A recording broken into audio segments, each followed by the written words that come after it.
became wary of his local river, even although he was an intelligent man, and it was preposterous. He would be sitting reading the newspaper, flicking through the news, when suddenly a sharp fact from that bloody documentary would flash into his head for no reason at all. Brian Murphy had seemed to memorise the entire programme by heart, as if in his semi-conscious state that pale day he'd taken every single word into his mind and kept it there. It was locked in his long-term memory now. In 1961, the bull shark attacked 3 people in the mouth of the Limpopo River. He couldn't help himself. The bull sharks prefer the murky water, the mouths of rivers, the shallows. Where can you go to be safe if you can be caught out when you're in up to your knees?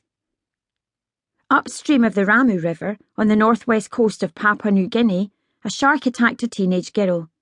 She was washing her clothes in the river.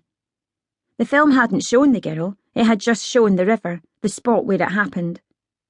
But Brian could picture her well enough, even though he'd never met a girl from Papua New Guinea. Whenever Brian thought about her washing her clothes in the river, he wept.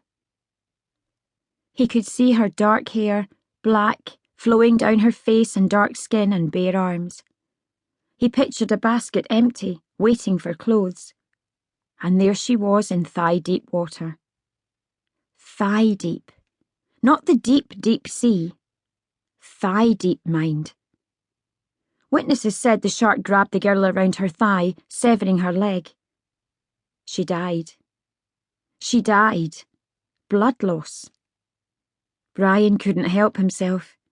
He would try and turn away from such things as all sane people should, turn away and do something ordinary, use his hands. But the moment he turned back round, there was the river with the teenage girl's blood running. He would be at work, his hands black with engine oil, when, with no prompting at all, face it, what prompting could there be at work in the middle of the country in the middle of the day? Brian would suddenly become incensed with how long the great white shark lives for. Christ, he'd say to himself through gritted teeth, up to 100 years.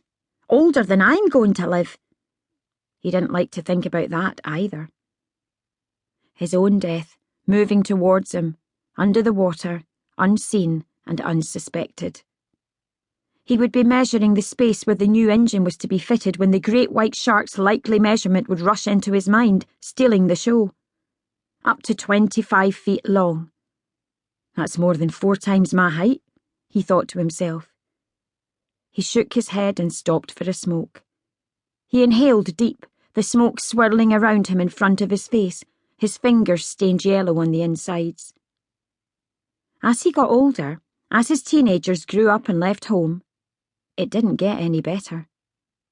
Strange how things intensify when you get older, how your confidence is suddenly shot.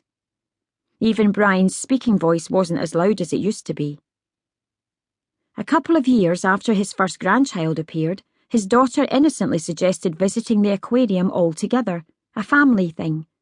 Then she said brightly, "They've got sharks." "Out of the question," Brian said. "I'm not keen on that sort of thing." His daughter persisted. Brian exploded. "I'm not bloody well going, all right, got it? No way!" Everyone stared at him. He got up and went into the kitchen, belching and burping. He rushed some water into the kettle. That night, Brian got into bed with his wife and huddled up close. He liked to feel her thighs against him in his sleep, her bottom tucked into him. He couldn't get close enough. He nuzzled his chin on her back. "Give me a bit of space," Mary said. "Jesus, I'm near suffocating." Mary drifted away as if she was floating on water. Brian fell asleep coughing and muttering to himself. "Brian, Brian, Brian, pet." Mary shook him awake. He sat bolt upright. "What's the matter?" "You were shouting in your sleep. You were shouting strange words in your sleep." "What words?" Brian said, irritated at being woken up. "What words?" "I can't remember properly," Mary laughed. "They were strange." Brian stared at her bleary-eyed, mystified. "Oh, I remember one now. White tip, silver tip."